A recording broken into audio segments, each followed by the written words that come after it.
DK Metcalf swings at Lions fan during sideline altercation. What happened, what we know, and what could come next. Late in the second quarter of Sunday's game at Ford Field, an on-camera altercation between Pittsburgh Steelers wide receiver DK Metcalf and a fan in the front row grabbed national attention, and not for anything happening on the scoreboard.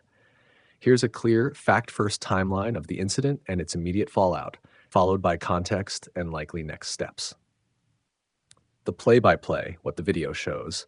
With the Detroit offense on the field late in the second quarter, broadcasters cut to a sideline shot that captured a heated exchange between Metcalf and a fan seated in the first row. The clip shows Metcalf standing near the boundary, speaking with the fan. Metcalf then swings his right arm toward the spectator's head.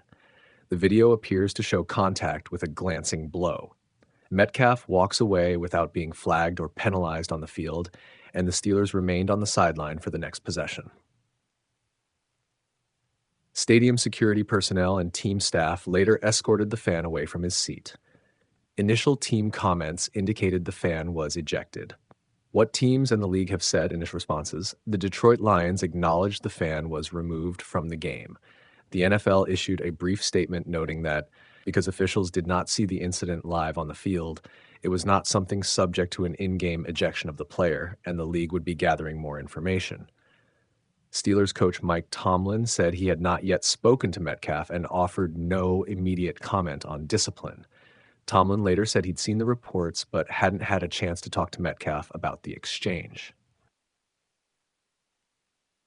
The fan's side of the story. The man identified in local reporting denied using racial slurs or hate speech during the interaction. His representative released a statement categorically denying those allegations and contesting any claim that he used racial or misogynistic language. Local reporting and statements from sources indicated the fan and Metcalf had prior history. Metcalf reportedly had flagged the same person to security during a previous game in 2024. That detail is part of the broader narrative being examined, though the facts of any past incidents remain separate matters to be verified. Why the incident matters. Player-fan interactions that turn physical are rare but taken extremely seriously. The league and teams have a strong interest in maintaining clear boundaries between players and spectators for safety and liability reasons. When a player appears to strike a fan, it triggers multiple lines of response: a team-level review, a league investigation, and often public scrutiny. The optics are consequential for both the player and the franchise. For a high-profile roster piece like Metcalf, whose presence was meant to be a major boost for the Steelers' offense this season, an off-field incident of this kind can create distractions late in the campaign. What the league can do, how NFL discipline usually works. If the NFL determines a violation of its personal conduct or unsportsmanlike conduct policies occurred, penalties can include fines and suspensions. The league's disciplinary decisions factor in the severity of the act, whether the player has prior violations, whether a fan provoked the action, and whether the player cooperated in the investigatory process. Because this was captured on video and widely distributed, the league will have direct evidence to review. The investigation typically includes reviewing footage from multiple camera angles, collecting witness statements, including from stadium security, team personnel, and the fan, and speaking with the player before rendering a decision. Precedent and likely outcomes. Past NFL punishments for on-field or sideline confrontations with fans have varied widely based on circumstances. Some players received fines only. Others have faced multi-game suspensions when their actions were judged egregious or reckless. The presence of prior incidents involving the same fan could be relevant in the league's calculus, but does not automatically justify physical retaliation. Often the league will weigh whether the fan's conduct crossed a line, e.g., use of racial slurs or physical provocation. If the fan is confirmed to have used abusive or racist language, the league may treat that as context, but still hold the player responsible for maintaining composure. Conversely, confirmation that the fan did nothing illegal or insulting will make discipline for the player more straightforward. What it means for Metcalf and the Steelers, short term. The immediate concern for the Steelers is process and optics. The team will want to cooperate with the NFL, and make sure the situation does not become a season-defining distraction.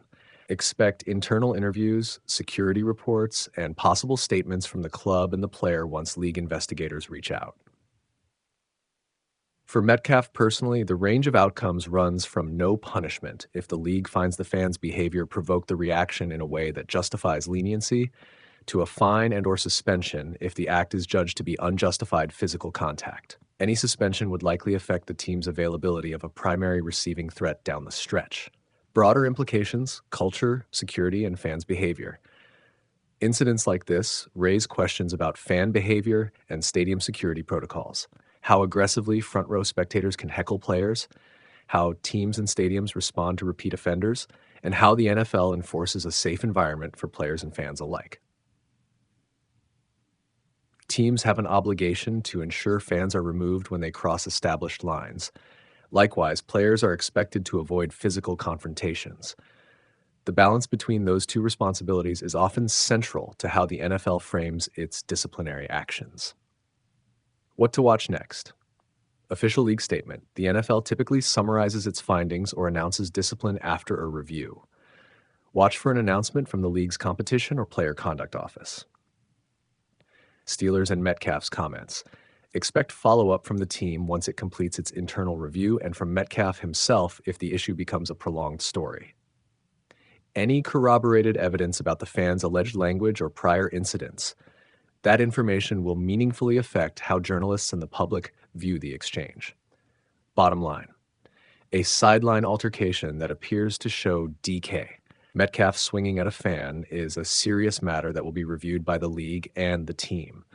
Video evidence has made the incident visible in real time, but investigators will need to collect witness statements, security logs, and any prior complaints to form a full picture. Until the NFL's review concludes, the incident remains an open question in terms of motive, provocation, and appropriate consequence, but it is certain to be addressed quickly and closely, given the stakes for the player and the franchise. Pittsburgh Steelers wide receiver DK Metcalf is now under NFL review after a sideline altercation with a Detroit Lions fan that escalated into physical contact during Sunday's game. The incident happened late in the second quarter as the Lions' offense was on the field. Metcalf was standing near the front row of the stands when he got into a heated verbal exchange with a fan wearing Lions gear. Television cameras caught Metcalf clenching his fist, stepping forward, and swinging toward the fan's head. The swing appeared to make glancing contact before Metcalf turned and walked away. No penalty was called on the field. Officials did not see the altercation, and Metcalf returned to play on the Steelers' next offensive possession. The NFL later stated that because there was no flag and the officials did not witness the incident, they could not intervene during the game. However, the league confirmed the matter has been referred to its compliance and security departments for review. The Lions organization confirmed the fan was ejected from the stadium. The NFL is now evaluating video footage and gathering information to determine whether disciplinary action